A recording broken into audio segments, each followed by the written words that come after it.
Hola, ¿qué tal? Bienvenidas, bienvenidos una semana más a nuestro tiempo de liderazgo económico. Arranca aquí en 12TV una cita con el emprendedurismo, la empresa, la economía, el tiempo, el talento y una gestión importante precisamente de ese talento combinado con el tiempo. Dirán, ¿esta mujer de qué habla? Bueno, pues hablamos de algo tan fundamental como saber optimizar los recursos y combinarlos con el talento de nuestros profesionales. Para hablar de ello tenemos la suerte de contar con 4 personas que saben mucho de este tema y que nos lo van a demostrar sin duda en unos segundos, aquí en 12TV, como digo, liderazgo económico. Arrancamos.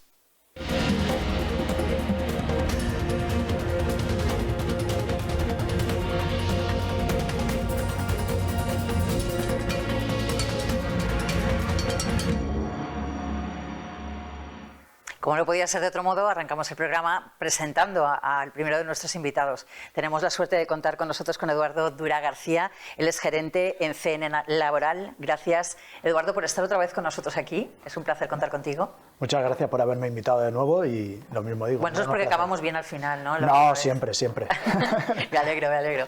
Eduardo, para las personas que ahora mismo nos están viendo y si no recuerdan, pues por lo menos para ponerles en antecedentes, ¿nos podrías contar qué es CN Laboral y qué ofrecéis a las empresas que necesitan de vuestros servicios? Principalmente somos una consultora de recursos humanos y lo que intentamos es que cualquier pyme de este país y sobre todo de la comunidad valenciana y en especial de la provincia de Alicante tengan la posibilidad de tener un departamento de recursos humanos externalizado con todo lo que significa tener un departamento de recursos humanos, desde la posibilidad de hacer procesos de selección, es decir, captación de talento, la propia gestión de ese talento, que es de lo que vamos a hablar hoy, e incluso la retención, porque hoy en día el que se escape talento de las empresas cuesta mucho dinero. ¿Se está convirtiendo en un problema esto? En algunos casos sí, porque ahora mismo hay una incertidumbre y es porque realmente el mercado laboral está, aunque nos quieran vender lo contrario, hay una gran incertidumbre en el mercado laboral. La normativa está cambiando de manera continua. Yo no recuerdo una época en la que haya habido tanto cambio legislativo desde el punto de vista laboral. Y eso hace de que los empresarios se tengan que acostumbrar a trabajar de una manera completamente distinta y a que los trabajadores también tengan que acostumbrarse a trabajar de una manera completamente distinta sin perder ninguna de las dos partes que las empresas están para ser productivas, si no, no tiene ningún sentido. Efectivamente, de hecho, bueno, decía Darwin que el más fuerte también no es el que más aguanta, sino el que mayor capacidad de adaptación tiene. De eso vosotros sabéis muchísimo. Y la verdad es que es muy buena la iniciativa, como comentas, externacionalizar lo que es el Departamento de Recursos Humanos, que a veces parece que no, pero se lleva mucho, ¿no? Se lleva mucho de energía, se lleva mucho de gestión. Bueno, al final estamos hablando de que es el departamento dentro de las empresas que, desde nuestro punto de vista, gestiona el valor más importante que tienen las empresas, que son sus personas, sus recursos humanos. Da igual la tipología de producto que vendas o da igual la tipología de maquinaria que tengas, a día de hoy, sin el factor humano, las empresas no funcionan. Entonces, digamos que deberíamos de ser muchísimo más trascendentes de lo que realmente somos en la actualidad. Bueno, vosotros lo tenéis muy claro y además sé que según vuestra experiencia también podéis un poco discernir, ¿no? O saber exactamente qué perfiles profesionales son los más buscados por las empresas de nuestra provincia ahora mismo. Pues mira, ahora mismo los perfiles son muy variados y realmente las necesidades son, dependiendo de la actividad, muy cambiantes, ¿vale? Pero lo más importante de todo es que, y eso se lo digo en especial a todo aquel que ahora mismo esté buscando trabajo, de que como nos enseñaron algunos en el servicio militar, al soldado el valor se le presupone. Es decir, los conocimientos técnicos ahora tienen importancia, pero las soft skills están teniendo cada vez mayor importancia. Es decir, las empresas cada vez inciden más en que el talento que entre a sus empresas tiene que encajar muy bien en su cultura como empresa, en su cultura, en su manera de hacer, en su manera de entender cómo es el mundo empresarial. Porque han entendido por fin de que al final esto es como, yo a veces digo que es como una especie como de first day, ¿no? De que si no hay chispas, si no hay comunión, pues al final el talento se va a escapar. Y, como te he dicho al principio, la fuga de talento ahora mismo cuesta muchísimo, muchísimo dinero. ¿Eso es lo que más preocupa al empresario a la hora de contratar?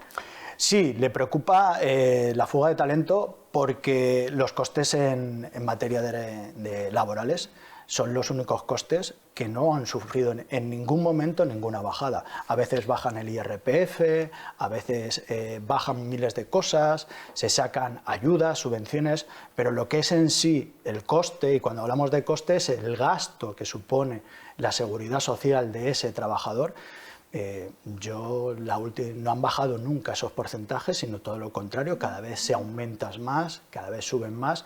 Entonces, contratar a alguien, invertir en su formación, invertir en que sea productivo con lo que eso supone y que a lo mejor al año, a los 14 meses, a los 16 meses o incluso menos tiempo se vaya porque no encaja dentro de la manera en que se hacen las cosas en esa empresa, pues eso es una inversión que no está la cosa para tirar el dinerito por ningún sitio. Así es. Y ya por último preguntarte también una cuestión, porque habrá personas que ahora mismo nos puedan estar viendo y dirán, oye, pues a mí me gustaría poder contactar con vosotros. Quiero decir, ¿vosotros a qué tipo de empresas podéis asistir? ¿Cualquier tipo de empresa, pequeñita, grande? Nosotros ahora mismo atendemos a cualquier empresario que entienda que el potencial de su empresa está en la gestión, en una buena gestión de sus recursos humanos. ¿Sean 3 o 23? Sean 3 o 300, ¿vale? No le hacemos... estamos aquí para ayudar y para conseguir que el empresario de la provincia de Alicante consiga ser productivo a un menor coste, si es posible. Muchísimas gracias, Eduardo. Vamos a seguir hablando contigo enseguida, pero vamos a dar la bienvenida también a nuestro siguiente invitado. Él es Adrián Antón Pacheco. Adrián Antón es miembro de Adrián Pacheco... Adrián Antón, Recursos Humanos, además de presidente de Jovenpa en la ciudad de Elche. Muchísimas gracias. Esto de que tu empresa tenga el mismo nombre que tú, a mí me ha liado un poquito. Pero sí, bueno, no te preocupes. Entiendo que tú eres el CEO de la empresa. Soy el CEO y el propietario, efectivamente. Sí, estuvimos planteando si poner nombre o no poner nombre, pero qué mejor y mejor embajador que está tan seguro de nuestra marca de empresa que ser uno mismo el que dirige y el que nombra. En ese sentido, ¿quién es Adrián? ¿Quién es Adrián o quiénes sois Adrián Antón? ¿Qué hacéis? ¿A qué os dedicáis? Sobre todo nos dedicamos a hacer el apoyo en las empresas, sobre todo a empresas medianas o grandes. A diferencia de Eduardo, sí que nos estamos enfocados a empresas mayores de 50 hasta 200, 150 empleados, más o menos es la media que llevamos, que tengan a lo mejor una persona de recursos humanos o una persona que tiene 50% de la jornada dedicada a gestión de personal, pero necesita un apoyo externo para la gestión de personal, el tema de desarrollo, acompañamiento en prevención de riesgos laborales. Yo siempre digo, soy la persona que conecta entre asesoría y la empresa, porque muchas veces no se habla el mismo idioma. Esto siempre lo estamos hablando con compañeros, tanto empresas como asesorías. Es que la asesoría me ha dicho... No les da bien la información y el asesor o la asesora hace lo que puede con esa información que le das. Si tú no das una buena información, no va a tener un buen producto o un buen resultado o un buen servicio. Sobre todo, intentar dejárselo fácil a las dos partes, a la asesoría, porque cuanto más fácil se lo dejes, mejor servicio te va a dar y menos historias o problemas o circunstancias o incidencias te va a dar. Y la empresa, cuando más información le des, pues más conexo y más información adecuada va a tener. Sobre todo, intentar que hablen el mismo idioma. Qué importante esto que dices, es muy, muy importante, parece una salvedad que no pasa nada, pero sí que es verdad que muchas veces, bueno, pues si una empresa, me lo invento ahora mismo, ¿no? Es una empresa productora de calzado, ¿no? Como suele ser en nuestra tierra. Y el empresario en sí, bueno, pues está dedicado a esa creatividad, etcétera. A su producto, claro. Exacto. O sea, entonces no tiene ni idea de cómo se gestiona. Sobre todo los cambios normativos que ha comentado Eduardo, claro, que últimamente están habiendo semanalmente. O sea, es que es impresionante incluso todos los cambios normativos. O sea, llega un momento que el asesor no puede llegar porque no puede integrarse en tu empresa. Nosotros, por ejemplo, sí que llegamos a integrarnos en la organización, dándole el apoyo, dependiendo del servicio que vaya pidiendo, o en este caso en mi persona, o cualquier otro colaborador que tengamos, por ejemplo, selección de talento, desarrollo, evaluación de desempeño, empresas de prevención de riesgos laborales, protección de datos. Muchas veces toda la normativa y cumplimiento normativo es tan complejo que yo siempre digo lo mismo, el empresario está para dirigir y sobre todo para crecer su negocio. Ya la parte normativa y gestión administrativa o jurídica laboral ya nos encargamos nosotros. Eso es, y encima que el empresario lo pueda entender, que es lo más sobre importante. todo explicárselo de la forma más asertiva Y sobre todo hay una parte que sí que me gusta mucho, es cuando llego a una empresa y formar al equipo.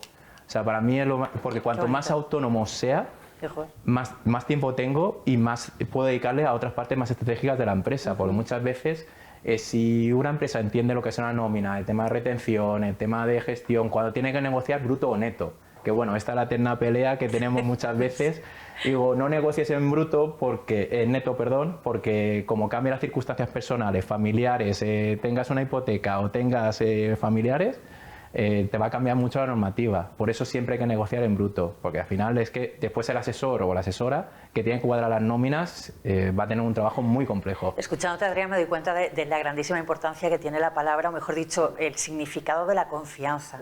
Porque por un lado hablabas de la protección de datos, hablas de estar metido dentro de la empresa y hablas incluso de esa estrategia, ¿no?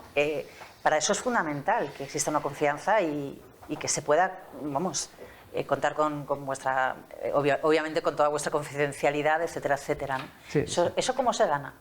Sobre todo, cuando en las primeras reuniones yo siempre digo lo mismo, digo, mira, aquí somos un equipo y vamos a ir juntos. O sea, yo no soy una persona que viene y se va y se mantiene. Claramente hay ciertos proyectos porque duran 12 meses, 18 meses, dependiendo de la intervención, o incluso 4 años y medio, que tengo una empresa que en teoría iba a estar un año y llevo ahora, que incluso me está comentando y digo, mira, que no soy la persona adecuada, pero quédate. Y digo, bueno, ya me sabe mal pasarle los honorarios, pero bueno, ahí ya no, de vez en cuando me llaman para hacer un seguimiento.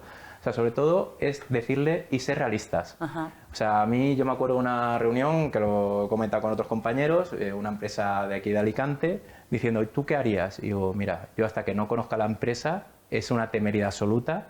¿Qué intervención hacemos? Mínimo 2-3 meses, por lo menos, para empezar a ver. Claramente que estén los contratos firmados y todo, eso se puede hacer, la prevención, pero se puede hacer. Pero sobre todo los cambios de gestión, de procesos, eso lleva a un tema cultural y sobre todo los cambios no se cambian de la noche a la mañana y va a provocar rechazo con el trabajador.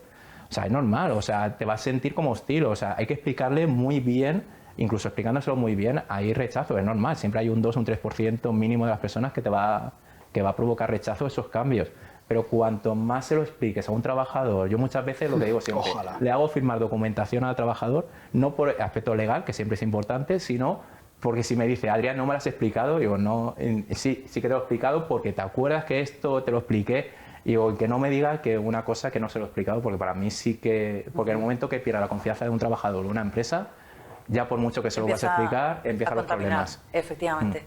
Pues muchísimas gracias, nos has ilustrado enormemente. Sí que es verdad que antes de terminar me gustaría preguntarte sobre Jovenpa, porque obviamente tú estás en Jovenpa, eres el presidente de Jovenpa en Elche, y me imagino que desde la asociación también se trata mucho de dar esta visión, ¿no? Sí.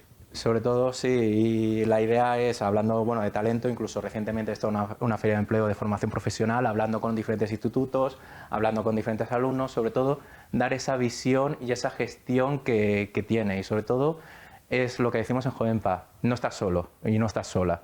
O sea, claramente los empresarios y empresarias tenemos nuestras dificultades, tenemos también pagar nóminas, porque también sí que me consta incluso clientes y asociados y asociadas de Jovenpa, me da igual de Elche, comarca o de a nivel provincial, que ha puesto dinero en su bolsillo, y eso hay que saberlo, y que se juega el patrimonio personal presente y futuro de su familia, para que, porque a esas 12, 14 familias, 2 familias, me da igual, o sea, tus empleados al final, yo no hablo de personas, hablo de familias.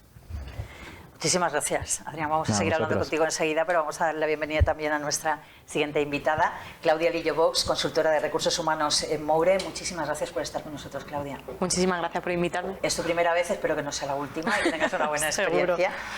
Claudia, nos gustaría que nos contaras un poco cuál es vuestra filosofía, cuáles son vuestros principales desafíos y cuáles son vuestros objetivos. Sé que es una pregunta muy amplia, pero tiene mucho que ver también con vuestra filosofía de trabajo. Sí, bueno, desde Moure llevamos 10 años, un poco más de 10 años acompañando a las empresas a exprimir todo su potencial, y de hecho todas nuestras áreas, que son 3, giran en torno al talento, a la gestión del talento. Una de ellas es selección de personal, donde creemos que encontrar el candidato idóneo, pues al final hace que te ahorres costes no solo económicos, sino también personales y de tiempo, porque al final es una inversión, como decía Eduardo, que al final estás formando constantemente a nuevos trabajadores, etcétera. Luego tenemos un área de formación y consultoría, que ahí miramos detalladamente cada empresa, identificamos las necesidades y todo, y luego trabajamos sobre ello. Y luego tenemos un área de ayudas y subvenciones, que bueno, un empujoncito cuando tienes que contratar personal pues nunca viene mal. Entonces nuestra filosofía es que al final hacer ver a las empresas que invertir en recursos humanos no es un gasto, sino que todo lo contrario, lo que hace es potenciar a la empresa. Hay un pajarito me ha dicho que vosotros partís de una fundación masculina en este caso, pero que sois prácticamente toda la plantilla, sois mujeres. Sí, actualmente somos todo mujeres. Todo mujeres, ¿cuántas? ¿8, 9? 8 mujeres. 8 mujeres. Fíjate que me llama poderosamente la atención porque además es que el terreno del que estamos hablando ahora mismo es un terreno o es un sector normalmente tradicionalmente masculino. ¿Cómo se lleva eso? Bueno, tengo que decir que en la carrera, si a lo mejor éramos 60 personas, 50 éramos mujeres. No sé si en los últimos años a lo mejor esa tendencia ha cambiado y veo que trabajos más administrativos, más de recursos humanos, más lo que tiene que ver con la relación entre las personas, veo que va un poco más, que nos vaya llamando más la atención a las mujeres que a los hombres. O sea que yo creo que eso ha ido cambiando con el paso del tiempo. ¿Es que es positivo esto? Sí, de hecho, para mí sí. Al final lo que veo es que, bueno, entre todas nosotras nos llevamos súper bien, hay muy buen compañerismo, somos todas además súper ordenadas. Uy, qué maravilla. O sea que mi jefe estaba contentísimo. Hay una cuestión, y precisamente ya que hablábamos de esos sectores que están un poco más tecnificados y que también se asocian a los hombres, pues como parece que todo empieza a girar en torno a profesionales pues de la tecnología, robótica, ingenierías, pero la especialización en los trabajos tradicionales también es importante. En Moure tenéis programas de formación y desarrollo personalizados y tenéis precisamente en cuenta estos trabajos. Sí, y nos estamos encontrando con muchos problemas en lo que dices, en algunos trabajos que están especializados, por ejemplo, carpintería nos están costando muchísimo, o conductores, gente que se especializaba antes. ¿Qué pasa? Que hay un envejecimiento de la población, entonces están saliendo más gente que estaba especializada en esto y menos gente que entra. Entonces nos estamos encontrando con muchos problemas. Y hacen falta, el caso es que hacen falta. Hacen falta y no los encontramos, nos toca buscar fuera de España. Claro, porque al final es que no hay mano de obra para todos estos oficios especializados. ¿Está teniendo respuesta entonces esta iniciativa vuestra?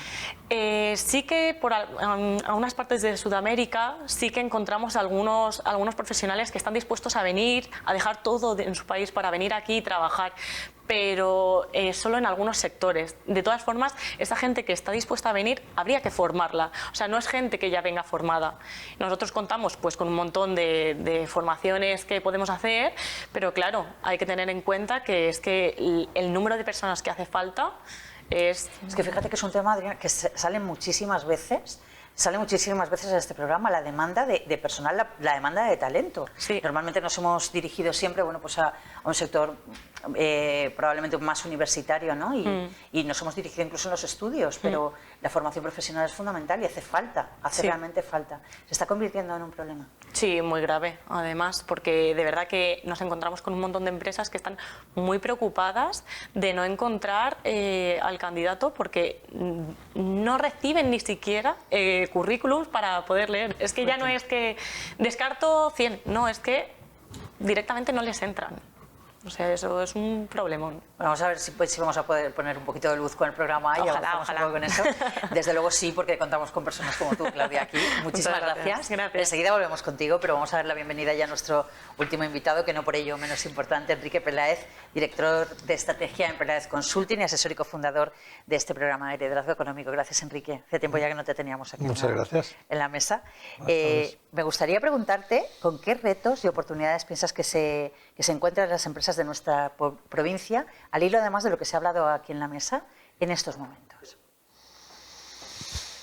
Bueno, relacionado con el tema de talento, el tema de, digamos, de puestos de trabajo, necesidades que tienen las compañías Bueno, ya ha dicho Claudia, lo creo que lo ha explicado perfectamente, ¿no? Y además muy nítida. Hoy en día el país necesita muchísimos puestos intermedios que no requieren de una formación reglada a nivel universitario, y esa gente que podría tener esos trabajos puede ingresar más dinero que un universitario. Oiga, primer tema a mirarse por parte de la, por un lado, juventud, o por otro lado, personas ya un poco más, digamos, 40, que resulta que puedan en un momento dado decir, reenfoco mi vida hacia otra cosa. Puede haber gente que está en el mundo administrativo, me da igual, que resulta que dice, hacen falta conductores. Y resulta que a lo mejor haciendo un curso de 3 meses, Moure, o donde sea, resulta que se cataloga para poder hacer eso y puede llevar autobuses, o puede llevar camiones, se puede hacer otras cosas y a lo mejor tiene un ingreso más grande que ser administrativo. Lo que vengo a decir es una oportunidad. Hay una enorme necesidad de esos perfiles.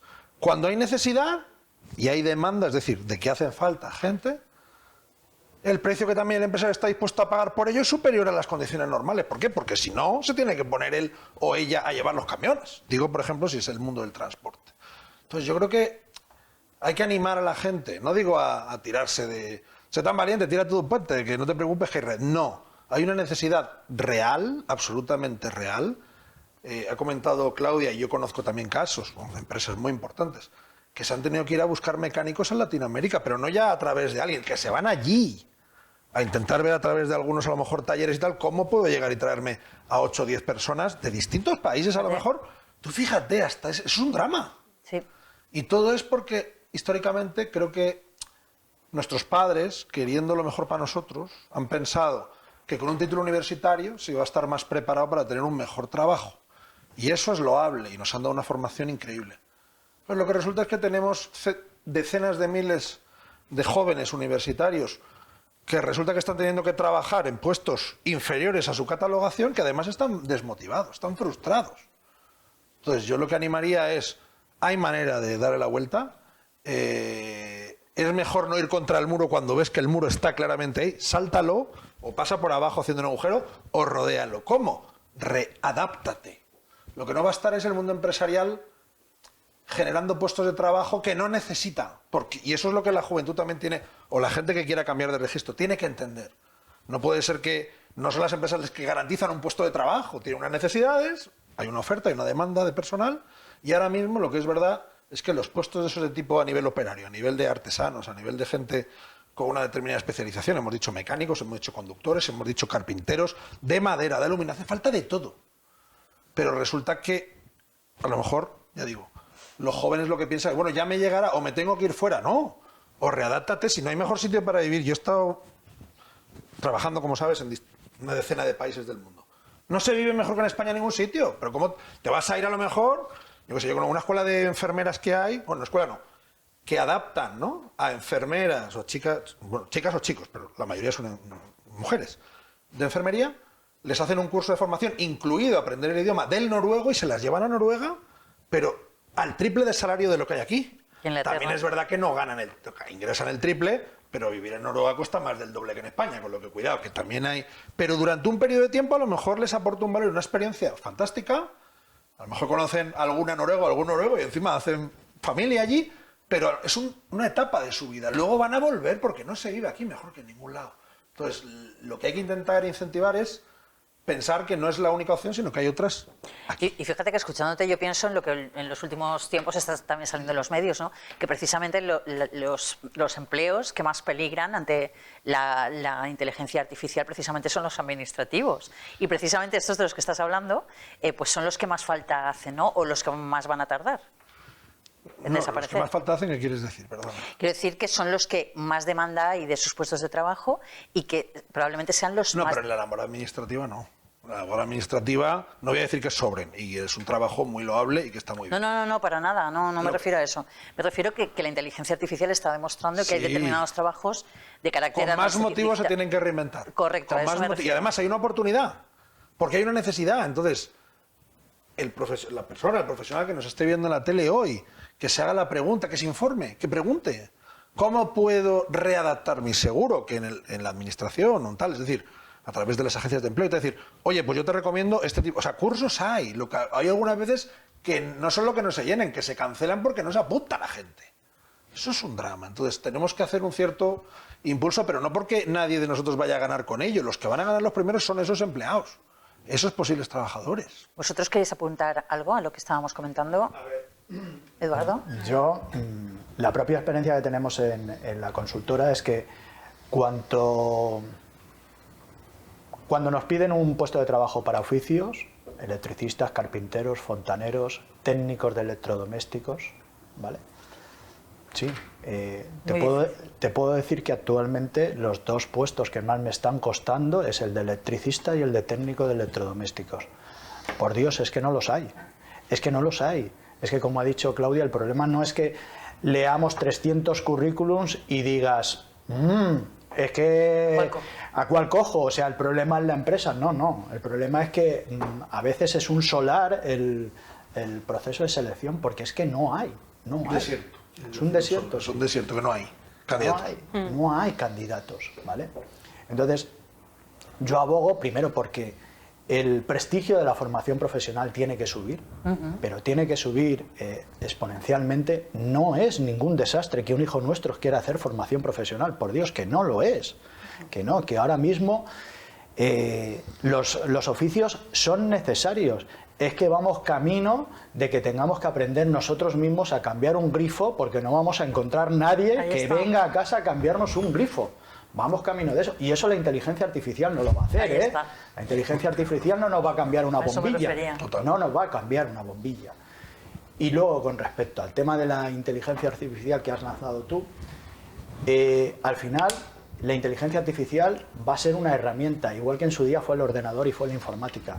Todo el mundo pensábamos, acordaros cuando empezamos, y cada vez que teníamos que mandar algo a la administración era vía fax. Qué bien se vivía en aquella época, Dios mío de mi vida, que los horarios se terminaban y no había nada de... No eras accesible luego. No eras accesible una vez que terminabas la jornada. Ahora, desde que inventaron el WhatsApp, Dios, parecemos funerarias más que consultoras.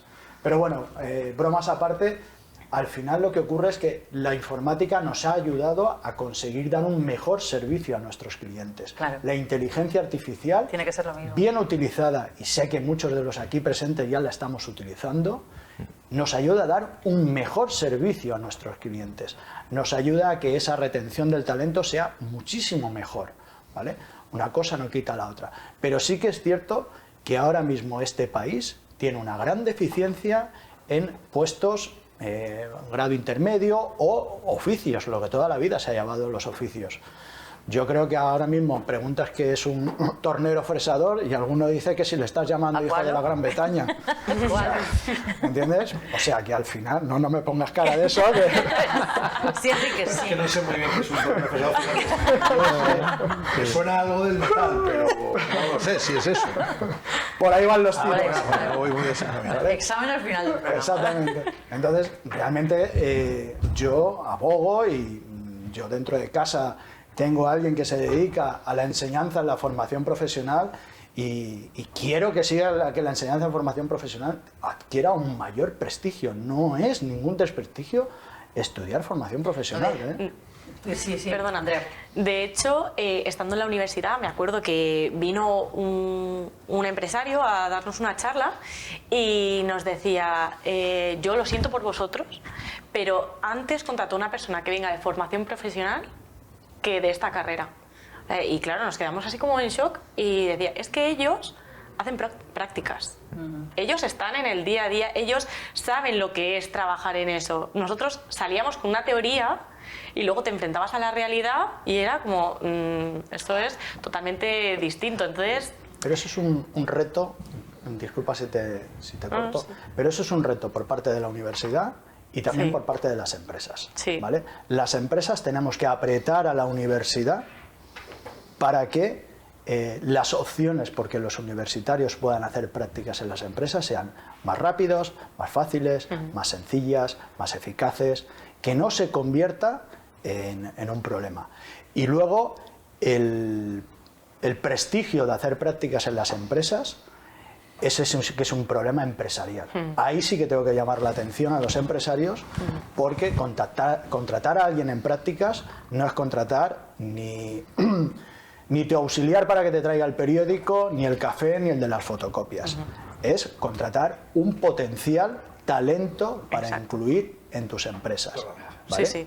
Entonces, ahí hay que darle un tirón de orejas a las empresas en el sentido de que las prácticas empresariales son de verdad prácticas en las empresas y hay que aprovecharse de eso. Y por el otro lado, la universidad tiene que ser capaz de mejorar esas circunstancias. Esta semana, el jueves y el viernes, vamos a estar en la universidad dando un taller sobre empleabilidad y la inteligencia artificial. ¿En qué universidad? ¿UMH? En la UA, ¿vale?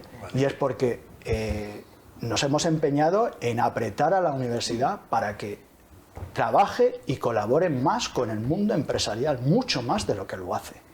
No vale que el mundo empresarial simplemente vaya para hacer MBAs, máster o recoger titulitos. No, el mundo empresarial tiene que estar al quite para ayudar a la universidad a sacar los mejores profesionales.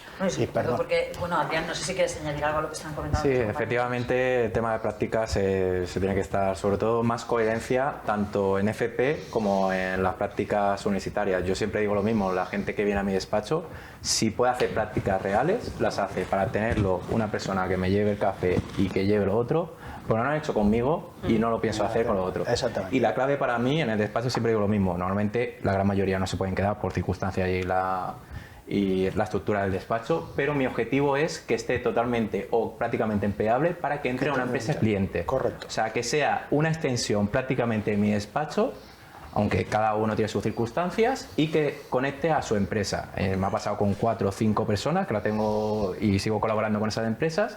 Y la verdad que no es nada, hay algo más bonito que veas a alguien que ha salido de prácticamente de tu despacho y que ahora, hombre, es una cosa buena y otra cosa mala. Ahora es tu cliente y prácticamente no es tu jefe, pero bueno, por eso es importante tratar bien a la gente de prácticas, porque nunca sabes, y siempre digo lo mismo, y sobre todo cuando toca rescindir el contrato de una persona, nunca sabes el día de mañana dónde va a estar. Y sobre todo la gente de prácticas, hoy está en tu despacho, mañana puede ser un cliente o peor aún la competencia. Y la competencia cabreada y encima con tus conocimientos no hay nada peor. No hay peor enemigo. Exactamente. Y sobre todo FP, con la FP Dual sí que adelanta mucho más a las prácticas universitarias. La verdad que ahí con varios clientes sí que está funcionando muy muy bien. La verdad que compaginar estudio con prácticas en la empresa es algo muy interesante. El inconveniente de las prácticas de la universidad, a mí me pasó también cuando hice las prácticas, que prácticamente es cuando finaliza tus estudios. Ya no puedes preguntar al profesor, ya no puedes acompañar, aunque sí que en mi despacho normalmente sí que hacemos una píldora formativa, porque es lo que pasa, que muchas veces no sabe, a mí me pasó también, me da culpa hay que asumirlo, no sabes hacer una demanda, no sabes hacer un escrito, no sabes ni buscar en Google. O sea, o ChatGPT, o sea, que hay que llevar cuidado con la protección de datos y todo, que hay que llevarlo, pero por lo menos utilizar ese tipo de herramientas para buscarse la vida. Yo se lo digo lo mismo, la normativa se aprende, lo que estás aquí es para pensar y sobre todo aportar un valor, porque aquí estás de prácticas, tienes una remuneración X, realmente no es el salario que realmente corresponde o dentro de X tiempo, pero cuando salgas con la empresa cliente o vayas a otra empresa, te va a exigir no el 100%, te va a exigir el 120%. Y mínimo tienes que cubrir esos costes salariales. Como no cubras esos costes salariales, no vas a estar. Una empresa tampoco es una empresa malvada, no es un ogro malvado, pero tampoco es una ONG. Y lo que estamos hablando, si necesito un carpintero, voy a contratar un carpintero. Si necesito un administrativo o una administrativa, voy a contratar una administrativa. Si necesito a alguien de recursos humanos, y sobre todo el departamento de recursos humanos, vosotros sois conscientes, también los que estamos aquí, es el patito feo muchas veces de las empresas, porque el departamento financiero es el que decide quién paga y quién no paga, pero recursos humanos tenemos que decidir por qué estamos aquí, por qué aumenta la empleabilidad, por qué reduce la rotación de personal, que hay unos costes salariales impresionantes, y sobre todo el tema de confianza de los empleados, porque en el momento que el contrato emocional esté roto, olvídalos, ya el trabajador ese o la trabajadora esa ya no va a estar en tu empresa y encima ya está pensando en irse o ver a ver qué hace o qué circunstancias sucede. Es normal, pero hay que asumir la mea culpa de la empresa y o las circunstancias personales del trabajador. Es que era buen trabajador, ¿vale? Pero tú qué le has dicho o qué evaluación de desempeño lo has hecho. ¿Te has sentado alguna vez con ese trabajador o trabajadora? que muchas veces hay que asumir el mea culpa, pero de las dos partes. Es que no tengo tiempo. Correcto. ¿Has hecho un plan de acogida sabiendo lo que tiene que hacer el trabajador? ¿Le has hecho un plan de carrera? Me da igual que sea un trabajador de una empresa, con más motivo, o sea, tú eres el empresario. Es que tiene que saberlo. Digo, no. O sea, tú la tienes en la cabeza, tu proyección y lo que tienes que hacer. O sea, tienes que darle herramientas al trabajador o a la trabajadora para que sea productivo. Y aquí estamos hablando de dinero. Y cuanto más dinero gane la empresa, más puede repartir.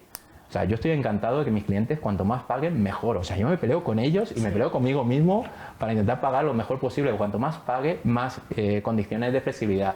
Hay que llevar cuidado también con el tema de retribución emocional. Eso es otra. O sea, lo hemos comentado algunas veces. Yo entro muchas veces, claramente el dinero es importante para mí y cualquier empresa, pero a mí la cultura para mí es clave. O sea, algo de que las sinergias, tener la confianza con mi cliente o cliente conmigo, yo muchas veces a algunos clientes se lo digo, tú no eres mi cliente, yo soy tu profesional, porque no va a acabar bien. O sea, preferimos no continuar porque yo tengo una forma de trabajar, tú tienes otra forma de trabajar. Yo al final, los trabajadores confían en mí. Podré equivocarme, también hay que reconocerlo. Yo con algún trabajador me he equivocado, oye, intenté cuadrar una cosa, después lo otro, pero al final, el trabajador al final es coherente y el empresario también, oye, asumir es mea culpa, todos nos equivocamos. Creo que nos queda muy poquito tiempo en esta primera parte, de hecho la hemos consumido, pero nos vamos a volver a encontrar, no os preocupéis, después de unos consejos. Pero eso sí, yo no sé si vosotros conocéis que la posibilidad, y mire, y eso es importante para las empresas, la posibilidad de optimizar los recursos con los que uno cuenta. Hablar de recursos sostenibles, de la economía circular, de crear nuestra propia energía, de eso son especialistas, no sé si les conocéis, pero yo os lo cuento, Cubierta Solar. Son uno de nuestros principales baluartes en la provincia en este tema, y sobre todo porque desarrollan un grandísimo trabajo a nivel nacional con proyectos ad hoc precisamente para las empresas. Es una buena oportunidad también en el ámbito laboral, como estábamos comentando antes, profesionales que se dediquen a esta cuestión. Nosotros, como digo, volvemos enseguida, nos vamos con otros consejos. Ahora volvemos.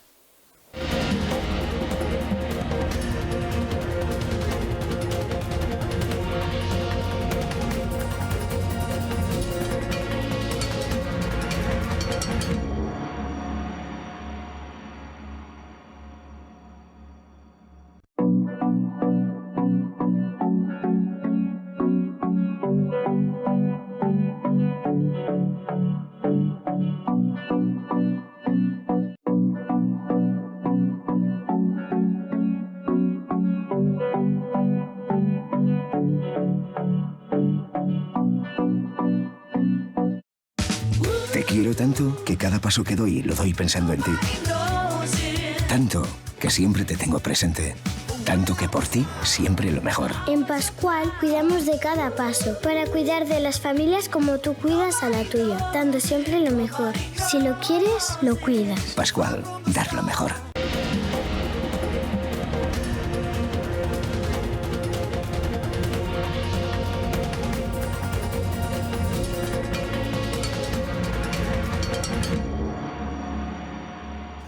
Ha durado muy poquito este lapsus, pero suficiente para que sigamos hablando naturalmente y debatiendo en esta mesa, en esta jornada además especial en la que estamos hablando fundamentalmente de talento. Hay una cuestión que me gustaría plantearos a los cuatro: captación y retención de empleo cualificado, algo de lo que estábamos hablando hace un momentito, justo antes de este alto en el camino, acciones para su fortalecimiento en la provincia de Alicante. No sabemos si esas acciones se están desarrollando o no, pero yo quisiera daros algún dato, me imagino que lo conocéis, que según el último estudio realizado por INECA, las empresas de la provincia de Alicante tienen un problema con la captación y retención del talento. Más de la mitad de las contrataciones, ni más ni menos que el 52%, que se realizan en la provincia son de personas sin estudios o con estudios básicos, mientras los titulados universitarios suponen solo, atención, el 6% de los contratados, y los de formación profesional apenas el 9%. ¿Qué opináis al respecto? ¿Por qué nuestros jóvenes cualificados buscan trabajo fuera en vez de quedarse en España? ¿Qué está ocurriendo? Porque efectivamente tiene mucho que ver con lo que estábamos hablando, de esas manos de obra que necesitamos de formación profesional. Pero es verdad, y habéis mencionado lo del tema de la enfermería, no recuerdo exactamente, se los están llevando fuera. O sea, nosotros fabricamos talento, o sea, creamos talento en España, formamos talento y luego los jóvenes se marchan fuera. Yo creo que hay una idea equivocada de los empresarios a la hora de pensar que por contratar a una persona que venga de una universidad ya va el desembolso a la hora de contratarlo va a ser muy, muy elevado. Es un error pensar que el gasto en personal es un gasto, sino que es una inversión. Entonces, tú a lo mejor le dices a un empresario que vas a tener que pagar X y lo está viendo como un gasto. Y eso hay que darle una vuelta que de momento no hemos sabido muy bien cómo hacerlo, porque claro... ¿Cómo crees tú, Claudia, que es posible hacer esto? Pues, ¿cómo lo harías tú? Si estuviera en tu mano de decir, oye, vamos a hacer esto. Se hace en parte incentivar a las empresas en la contratación de jóvenes. Hay ayudas por parte de la administración pública para determinados colectivos, en este caso para personas jóvenes cualificadas. ¿Qué pasa? Que a lo mejor para los empresarios no son unos incentivos lo suficientemente importantes como para que les llame tanto la atención para decir, oye, ya, pero es que esta persona la tengo que tener toda la vida. Entonces, incentivar de otra manera o con importes más suculentos y hacerles ver que al final es una inversión. No, pero antes estábamos comentando que a veces no solamente lo económico, y más en las últimas generaciones, es lo que realmente le atrae a la gente. Hay muchas veces que nos preferimos tener pues un horario ad hoc, un poco una independencia, ¿no?, a la hora de realizar nuestro trabajo. ¿Dónde está el punto de inflexión en estas dos cuestiones? Ahora mismo ha cambiado un poco lo que demandan las nuevas generaciones a las empresas con lo que las empresas están dispuestas a ofrecer, ¿vale? En ciertas situaciones aún los empresarios no hemos hecho una pequeña revolución industrial, aún seguimos pensando que las cosas se tienen que hacer como antiguamente se hacían y funcionaban. Bueno, pues ahora las cosas no funcionan como funcionaban antiguamente, sino que hay que hacerlas como tienen que funcionar actualmente. Ahora mismo, en casi todos los procesos de selección en los que nos enfrentamos en la consultora, cuando al candidato le ofrecemos la oportunidad de preguntar sobre el proceso, sobre el puesto de trabajo, el salario es la menor de sus preocupaciones ahora mismo. No es una cuestión salarial el problema. ¿Dónde está? Buscan la conciliación, la posibilidad, la flexibilidad, el salario emocional. Buscan otra serie de circunstancias mucho más allá.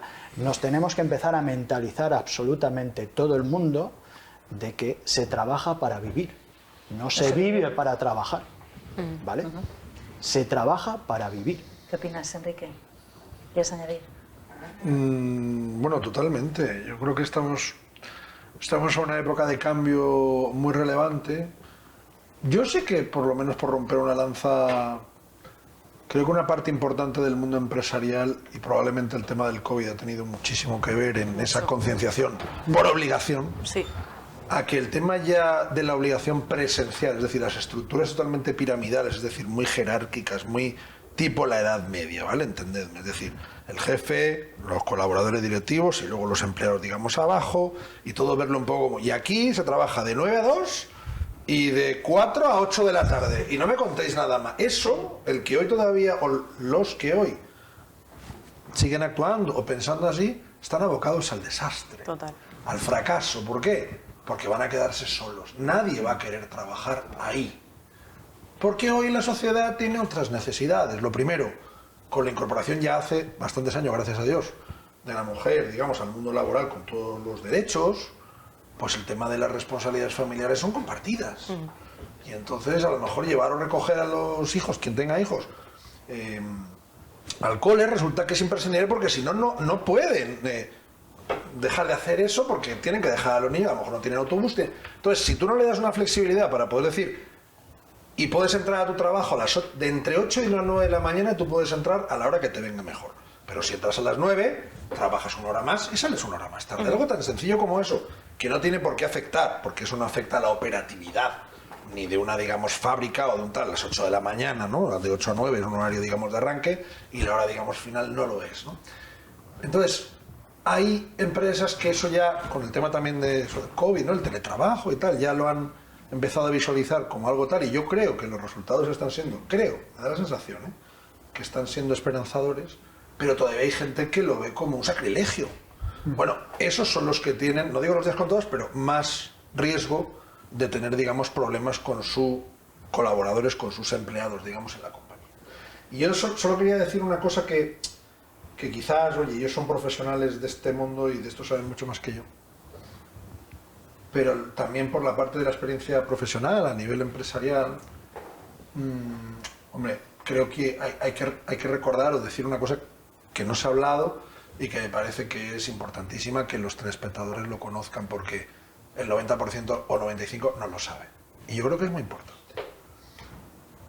El 50% del coste de tener una persona trabajando en una compañía, hombre, mujer, quien sea, yo, todos, en una empresa, que trabajamos en una empresa, salvo que sea el salario mínimo interprofesional, que habrá algunos que estarán, o algunas en esa circunstancia, donde solo, entre comillas, digamos, la parte pública o lo que se queda el Estado, ¿no?, del salario total o del coste total de ese trabajador es un 32-33%, ¿me equivoco? 35. 35, vale.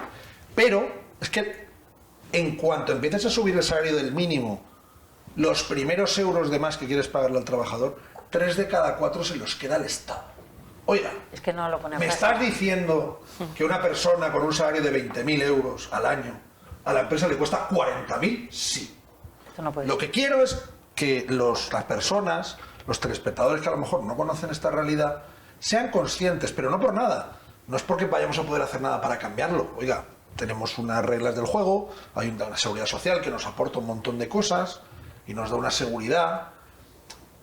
Pero oiga, es que el 50% es una locura. Tú imagínate que en vez de que te costara el 50, te costara el 40. Es que ese 10 lo podría cobrar el trabajador. Estaría más contento, los empresarios estaríamos felices de que cobren más. Pero es que resulta que el afán recaudatorio del Estado es voraz. Y el 50% de verdad, de lo que a la empresa le cuesta a esa persona, el 50% se lo queda papá Estado, me da igual quién esté. Lo que digo es, eso es una de las grandes debilidades o torpedo de la línea de flotación que tenemos en España y no ocurre en otros países de Europa. Una reflexión que creo que es bueno que se sepa para valorarlo y para poner también en valor que el tema no solo es lo que cobra de salario bruto o neto el trabajador, que las empresas, cada persona que trabaja, hacer el equivalente. Es que el 50% del coste total de su masa salarial va al Estado. Que luego además pagas tus impuestos de sociedades, pagas tus impuestos por todo, que hay que pagarlos. Pero lo que digo es, en la parte del coste de la fuerza laboral, eso es un tema, yo creo que es insostenible. Sí. ¿Qué opináis? ¿Queréis decir algo? Es complejo, la verdad que la situación de las empresas al final es ingresos menos gastos, al final es como una economía familiar, si gastas más que lo que ingresas, la situación, por mucho que pidas préstamos, situaciones, al final la empresa se va a concurso o cierra la empresa, o sea, es algo esencial. Efectivamente sí que algunos trabajadores sí que conocen, otros que no, ¿vale? Y sí que estoy recordando, ahora justo hablando con Enrique, sí que estoy recordando de que hice una formación específica, una píldora formativa para todos los empleados explicando lo de la nómina, costes, derechos y obligaciones que tenían. O sea, porque hablamos también de la reforma laboral y les pregunté a la empresa, ¿pero simplemente van a ser los directivos o todas las empresas? No, todos los trabajadores de la empresa para que conocieran perfectamente los tipos de contrato, las circunstancias, que ellos conocieran también sus derechos, pero también sus obligaciones. O sea, eso también es el trabajo también de los medios de comunicación, que se conozca, sobre todo abajo, la parte de la nómina, sí que hay unos costes salariales, coste de la empresa y coste de trabajador. No es el 4,6, no es el IRPF, sino es, como bien dice Enrique, una parte muy importante, porque el coste salarial no son los 20.000 o 18.000 euros netos o 17.000 euros netos. Estamos hablando de un coste salarial muy alto y cada vez está incrementándose. Claro, y al final el empresario no es que no quiera contratar a la persona o no quiera pagar los costos, es que no puede, números, es no que pueden, directamente o sea, no puede. al final, a mí me ha pasado con empresas que han subido el SMI, o sea, me parece totalmente loable, se negocia, nosotros estamos en patronal, estamos negociando también en diferentes convenios, pero al final hay empresas que se lo pueden permitir, pues sus márgenes comerciales o márgenes económicos son superiores, pero hay otros, si una empresa está ajustada, como suba un 4%, un 5%, estamos hablando de 20.000, 30.000 euros que me ha subido alguna empresa diciendo el presupuesto 2024 al 2023. O sea, la verdad es que hay unas diferencias salariales bastante cuantiosas, y lo que estamos hablando. Pero que encima el empresario o la empresaria es el malo de la película, porque como no puede, entonces le toca despedir y entonces es que, ¿no? Sí, a ver, lo que estamos hablando que siempre... Porque siempre se ha estigmatizado la figura sobre todo en las circunstancias, sí, parece Gargamel o el ogro malvado de la película, y estamos hablando que es el panadero, es la persona de la cafetería, es incluso cualquier profesional independiente. La tienda, un supermercado pequeño, o sea, zapatería. O cafetería familiar, aquí abajo. O sea, normalmente es el marido, la mujer y uno de los hijos. O sea, son prácticamente los tres que están negociando. El problema es que como suban al final los costes salariales, al final no van a subir los precios, y si suben los precios al final la gente no va a poder disfrutar de tomarse ese café. Es que nos quejamos, es que mira los costes cómo suben. Pero claro, los costes salariales es que cada vez están, no se sostienen, es una rueda muy peligrosa. Y lo que estamos hablando, vale, empresas grandes, que tengo clientes bastante grandes, vale, lo notan bastantes decenas de miles de euros, pero lo pueden asumir. Pero una microempresa, 10 trabajadores, o sea, como te suba un 5%, a lo mejor es prácticamente ya de tener beneficios o tener, o como tenga, va a perder. Y el inconveniente, ¿qué hace una empresa? ¿Cuál es el coste salarial de una empresa de servicios? 70% aproximadamente, Eduardo, corrígeme si me equivoco. El 70% es el coste salarial. O sea, estamos hablando de, y lo que hemos comentado, son familias. O sea, es Pepe, es Tomás, es Juani, es Laura. O sea, y encima conoces a los hijos.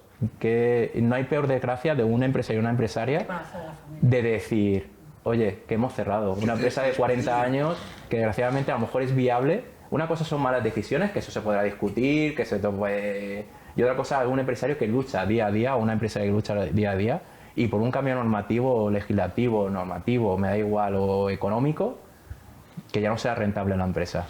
Vamos a intentar romper a poner un poquito de esperanza, porque acabáis de poner un panorama encima de la mesa que creo que la mitad de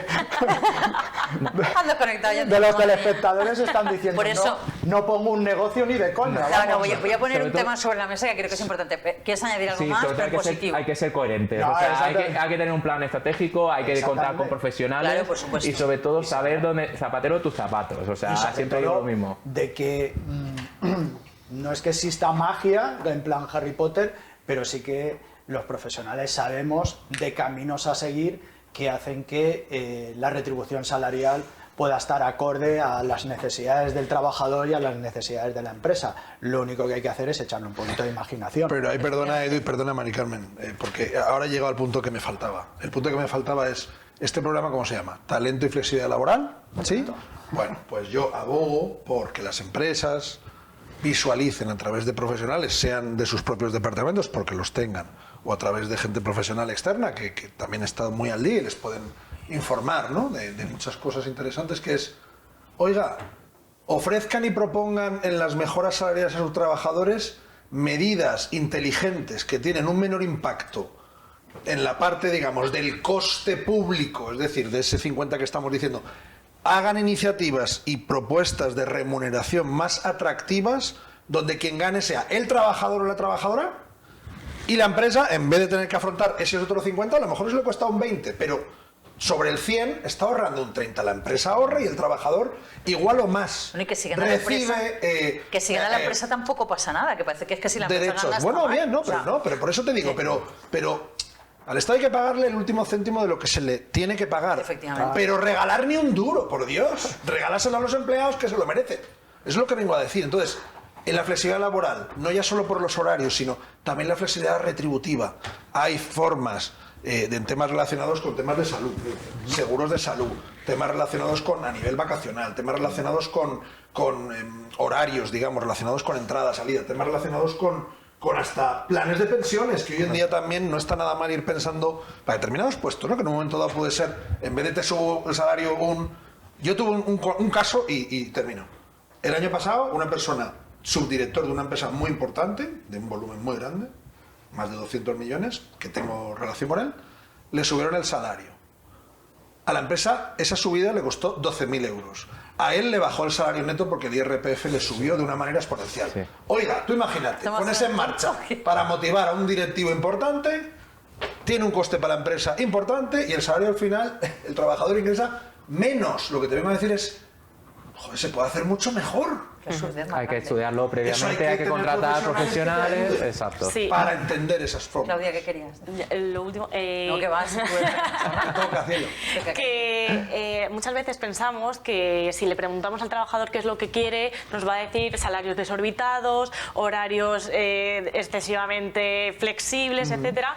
Pero, por ejemplo, uno de los casos que tuvimos hace poco, en una consultoría que hicimos, fue una encuesta de clima laboral. Y en la encuesta de clima laboral, casi todos los trabajadores estaban de acuerdo en que lo único que querían era música. O sea, música en la fábrica. Y dices, bueno, oye, pues tampoco es tanto, ¿sabes? Que a lo mejor lo único que hay que hacer es escuchar ambas partes. Se negocia, se ve, que al final a veces pensamos que es todo mucho más negro de lo que creemos o que van a pedir muchísimo más de lo que creemos, y al final lo que nos hace felices son otras cosas. Obviamente el salario es importante, la flexibilidad horaria es importante, pero hay que escuchar también a los trabajadores y a la empresa, por supuesto. Ahí, un poco siguiendo la línea, muchísimas gracias, Claudia, porque creo que además tienes muchísima razón en eso. Yo creo que nadie lo va a discutir, y si no, yo nada, la emprendo a golpe. Creo que la violencia, como decía Gandhi, engendra violencia, y no estamos por eso. Que, como estabas comentando, Eduardo, sí que es verdad que hay que hablar de cuestiones, creo que positivas, y creo que muy positivas también, y aquí tenemos un claro ejemplo con Adrián y también, desde luego, con Claudia, ser emprendedores hoy en día. En la provincia de Alicante, donde además, y lo hemos hablado muchas veces en este programa, el ADN alicantino, no sé por qué, es emprendedor. Es emprendedor, además es ave fénix, resurge de sus cenizas, es capaz de adaptarse. ¿Creéis precisamente que este sector del ámbito de los emprendedores tiene el suficiente apoyo, ya que estamos hablando, bueno, de los que ya están, acabas de comentarlo, Enrique, lo hemos planteado aquí? ¿Existen suficientes iniciativas gubernamentales que apoyan el desarrollo de ese talento joven y el emprendimiento en la provincia de Alicante? Yo espero que sí, porque quiero hablar en positivo. A veces, pues no. Hay buen camino, siempre se puede mejorar. Siempre Aquí se puede siempre mejorar. podemos Vale. mejorar. La verdad que sí que hay programas de plan de garantía juvenil, la verdad que incluso yo estoy dando formación a ciertos colectivos. La verdad que con el tema de docencia y formación, la verdad que el gobierno está haciendo una apuesta bastante importante. El tema de subvenciones y ayudas también. El tema de formación dual subvencionada parcialmente. Las prácticas, bueno, que se podría discutir si están subvencionadas o no, se podría ya jurídicamente ya y podríamos estar en un debate bastante extenso. Pero sobre todo sí que se está haciendo, cada vez se está apostando más por el empleo juvenil o el emprendimiento juvenil, pero siempre hay que verlo con un espíritu crítico. Estamos aquí y somos el presente y el futuro. Lo que estaba hablando en la feria de empleo y diciendo el futuro, no, vosotros ya no sois el futuro, sois el presente y el futuro. Nosotros ya, y yo me incluyo, fíjate que tengo 35, aún me queda mucha carrera profesional por delante, pero los que vienen ya con 16, 18 años, que estaban incluso gente más joven, algunos he visto más joven, esos son el presente y el futuro ya, son los que van a impulsar, los que van a ser los fontaneros, los futuros, porque era una feria de FP, o sea, electricistas, peluqueros, peluqueras, o sea, esos son los que van a tirar para adelante. El gobierno claramente sí que está apostando por, y el gobierno, ya hablo a nivel nacional o a nivel local, sí que se está haciendo movimientos, pero siempre hay que estar expectantes y siempre solicitar, oye, no nos olvide de nosotros, que nosotros somos los que vamos a tirar para adelante del carro. Y sobre todo lo que estabas comentando tú. Sí, por un lado sí, pero el otro no. Fíjate que nos quedan 3 minutos qué a todo esto. qué tontería me decir, Mari Carmen. Qué bonito sería, porque aquí el gran desaparecido, y lo siento, se llama la banca, que tiene sus problemas, pero gana mucho dinero y se lo merecen, yo no lo niego, pero han tenido resultados mega óptimos, ¿vale? Luego dice, no, le han puesto, quieren mantenerle, creo que es titular de hoy, quieren mantener el impuesto este del 1% y tal. Dices, oiga, no. Oblíguenles a que den ese 1% para emprendedurismo, Claro. para jóvenes que necesitan 3, 5 mil euros para empezar a rodar. Y el efecto multiplicador de generación de nuevo empleo de tal. Pero es que les da igual, porque lo único que piensan, desgraciadamente, es en la Beneficio. sostenibilidad en sus nuevas elecciones. Y eso no da votos, pero daría empleo, pero no lo ven. Pero sería maravilloso iniciativas de ese tipo. Hecho en falta, no es el Estado el que tiene que ayudar únicamente. Sería muy guay que la banca pudiera ver la manera en la que puede. Tú mira en Estados Unidos, te pagan la carrera Sí. y luego tú tienes un crédito que tienes que devolver. Pero si no es por un banco, tú no puedes estudiar lo que quieres. Aquí tenemos un modelo distinto. mejor habría que reflexionar sobre ello. Que sepas que te estás ganando muchos amigos. Pero Nos muchísimos. queda, Eduardo, nos quedan segundos. Cuenta lo que quieras decir. Es muy sencillo y muy simple. Yo lo único que le digo a los emprendedores es que por favor se rodeen de gente con conocimiento que está dispuesta a ayudarle y que le puede ayudar. Que no se lancen al vacío, pero que si se lanzan con un buen paracaídas, en este país se puede seguir emprendiendo a pesar de los pesares. Y más si uno es de Alicante, de esta provincia. Si es de esta provincia. Muchísimas gracias, Eduardo, ya que estás en el turno de la palabra, Eduardo Dura García, gerente de CN Laboral, tu titular, para concluir. Pues que esto de hoy ha sido positivo, que nadie piense que los mensajes han sido negativos, que los mensajes son positivos, que hay muchísima esperanza tanto en la creación de empleo como en la flexibilidad en el empleo y que lo único que le pido a los empresarios de hoy en día es que le echen imaginación, que sueñen, que soñando se consiguen muchas más cosas. Efectivamente. Muchísimas gracias, Eduardo. Adrián Antón Pacheco, en este caso de Adrián Antón Consultoría, Recursos Humanos y presidente de Joven Panel, ¿tu titular? Yo me quedaría, efectivamente soy, en este caso, un poco pesimista, pero también soy optimista. Juntos podemos lograrlo. Por supuesto. O sea, rodéate de gente buena, rodéate de gente que haya continuado tu camino y sobre todo pregunta, y lo que decía la gente más joven que yo, no tengáis miedo, preguntad y atreveros. Muchísimas gracias. Claudia Lillo Box, consultora de Recursos Humanos en Moure, tu titular. Que las empresas sigan invirtiendo en recursos humanos porque no hay mayor tesoro para una empresa que un trabajador contento. Muchísimas gracias. Enrique Peláez, director de Estrategia en Peláez Consulting y asesor y cofundador de este programa de liderazgo económico en 12TV, tu titular. Salgamos de los modelos arcaicos y afrontemos la realidad con adaptabilidad. Nos irá a las empresas y a los trabajadores mucho mejor. Muchísimas gracias. Claudia ha dicho una palabra clave, tesoro. Hemos hablado también de confianza y otras muchísimas cosas. Esperanza, creo que hay muchas cosas sobre la mesa.